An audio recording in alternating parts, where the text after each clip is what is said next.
First question, Austin Matthews wears 34. Did he call you when you got drafted? And he's like, hey, Berard, I'm going to wear this, okay? Not at all, but I'm a fan of 34, that's for sure. How you been, man? Like, long time no see. How are things going? It's been a while. I'm doing good. I'm up out in Colorado running. We have a youth organization out here, and we're going to open an academy, a brand new hockey academy in 2027-28 called CXA, Colorado Extreme Academy. So looking forward to it. A lot of work. Cool. That sounds awesome. Lots of interest in that type of thing these days. Nice to see you're growing it down there personally.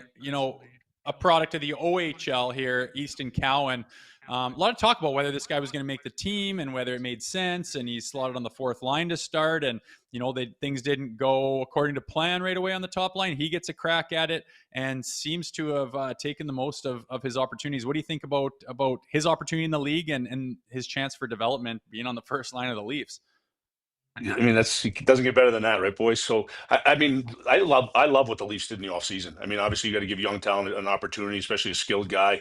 But I think they built for the playoffs now. I mean, we'll see if they're as good as in regular season without Marner, but I think they got bigger, stronger. Obviously, you get the goal scorer with Matthews and Max Domi and guys like that. So I think they're built for the playoffs now. So I'm looking forward to it. First overall pick, as mentioned in 1995. I mean, what advice would you give a youngster like Easton Cowan, especially in a market like Toronto? What advice would you give him? Keep your head down. Keep hard, right? I think that's the biggest thing. Again, he's got good leaders on that team. I think that's the most important. I mean, I was lucky when I broke in with the New York Islanders. We had a bunch of core young guys like Bertuzzi, Brian McCabe, Ziggy Palffy. So I think that can make it a little easier sometimes when the young talents spread out. But the pressure's on there in Toronto, that's for sure. So when I went there, obviously it's a different era with social media and things like that. So I just try to keep my head down and go out and just play hard every night.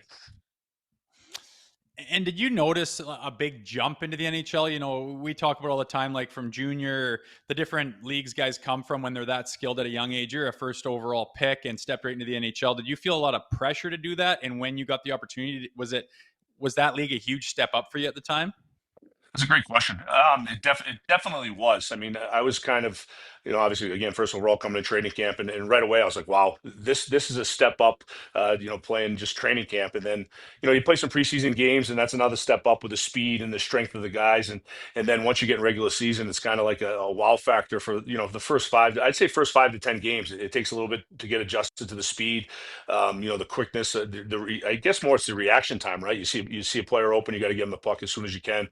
And guys read that. So the hockey IQ, I think, is the biggest, talent for guys and skill wise to kind of adapt quickly to the NHL for sure. So is it fair to say you're a big fan of Craig Berube, Chief, guiding this team? Because we talked about it off the top. You like what they did in the offseason. I think adding some more depth to their roster for sure. Absolutely, and Chief. I mean, he's a hard nosed coach as he gets, and I think that's what they needed. They think they had too much freedom before Chief got there, and they had no success in the playoffs. And when you're in a market like Toronto, you need that. And then the pressure's on, and to bring a guy like Chief in, who I know personally as well, and I get to play against him, and it's as hard as you get. So I think he's brought that to the locker room, and hopefully it'll show this year. It's tough. I mean, especially now, there's so many games during regular season. So for me, I'll catch a game here and there and watch the games, and then once I get excited for playoffs or right around that March, that when March comes around. Mm-hmm. And what's your thoughts on the Leafs back end? Obviously, a veteran presence. Some would say they're aging, but it seems like they're all using their experience to their advantage right now. Pretty solid decor. Are you happy with what they've got going on back there? I am definitely. I think the goaltender, obviously, bringing in a stud like that, I think helps a lot, and will answer a lot of questions. I'm still, I'm a big fan of Morgan Riley, but I just don't know if he can get the top power play slot done. That's the only question I have. I like how he moves the puck. He's got a great shot, but I think today's era, you need that top offensive guy as well to have success in the playoffs. Especially, you need A1, A2 is the way I look at it. So I think for me, I don't want to call it a question mark, but we'll see if they can have some success this year moving. They got to move the puck quick. You know how the league is now. It's. I wish I was playing today. That's for sure. It's all about speed, agility, and skill. So, I think that's a question mark. We'll wait to see what happens. Yeah, I was going to ask you about that. I mean, we're all getting there, man, but it's been like what, 25 years since you were a Leaf. It's pretty crazy how different the league looks. Like before we brought you on, I was talking about the Frank Nazar goal last night and just the lack of response. Like he turtled and then celebrated. I hated it. I'm a dinosaur, I guess, at 36 years of age. But what do you make of like the current NHL?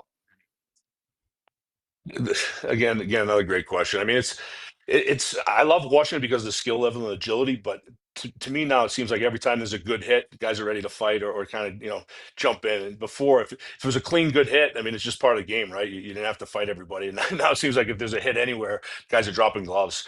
So it's definitely a different league. I like watching it, but again, it's I'm a dinosaur too. I still like to police the game and have heavyweights go at it and guys for back in our era, if obviously played with Domi and friends with Domi, if guys took a run at me or guys did, they knew they had to be ready to answer to Domi. So it's definitely a different era today. Yeah, it is. And you talk about your era, 99, you guys go to the conference finals. A lot of legends on that team. What do you remember from being a part of the Maple Leafs during some pretty good years there? Probably, that had to be my most fun year. Obviously, got traded from the Islanders, coming into Toronto. We were closing the Garden, opening up the Air Canada Center at that time. Guys like Sundin. We had the Russian Mafia too. We had all the Russians, 7, 8 guys, were awesome, awesome players. We just had a mix. We were a running gun team with Pac-Man behind the bench. He pretty much, just opened the doors for us. We had Cujo and net. So for me, it was probably my most, fun time in my career was playing in Toronto, and obviously a good team. I felt that was my really chance to win the cup that year. We lost to Buffalo in Game 6. I felt we had Hasek out for the first 2 games, and I don't want to call it a choke, but I think we overlooked, and we're looking at Dallas for the finals. So that was a tough one for me because I thought that was my only shot at the cup. Yeah, that foot was in the crease, man. Any way you slice it, but it's funny you bring up the Russian Mafia as well. I'd love for you to confirm. I think we talked about this last year, but I heard stories about the Russians on the Leafs. Like apparently they used to hack darts in the laundry room, like during intermission. Is that true? I bet you we had 7 to 9 guys that smoked in the laundry room between periods in that game. And then we Oh, had it's Big Ricky true. Lee and Pat Quinn. Yeah, absolutely. Then we had Big Ricky Lee and Pat Quinn smoking cigars in between periods too. So the smell was great in the locker room, that's for sure.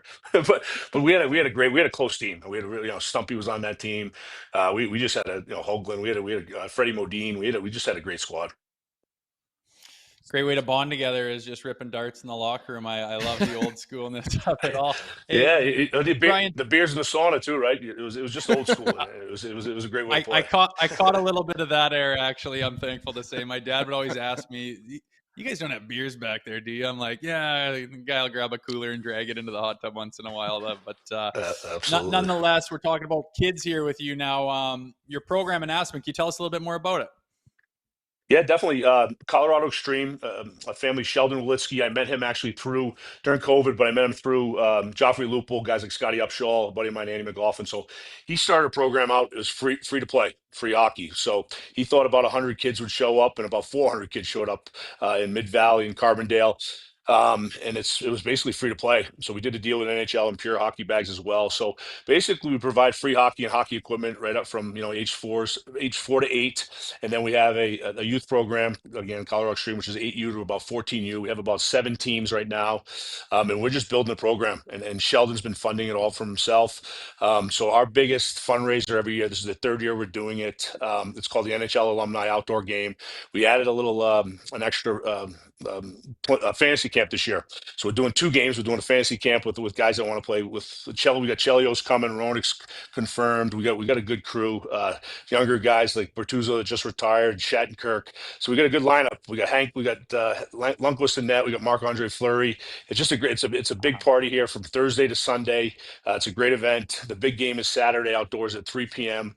and it's just a big fundraiser. It's our only fundraiser for the kids, and we're asking for help for people to come out, and if they want to play in the game as well, they can go on coloradoextreme.org, look us up. They can contact me, and we'd love to have you guys out. We're going to give these guys, the campers, the NHL experience. It's going to be a great weekend. Make sure to check out more of our content right here on the Leafs Nation YouTube page. We got long form interviews, we got clips, we got epic rants by Jay Rosehill. We simply have it all. And don't forget, you can find out much more at theleafsnation.com. Thanks so much for watching.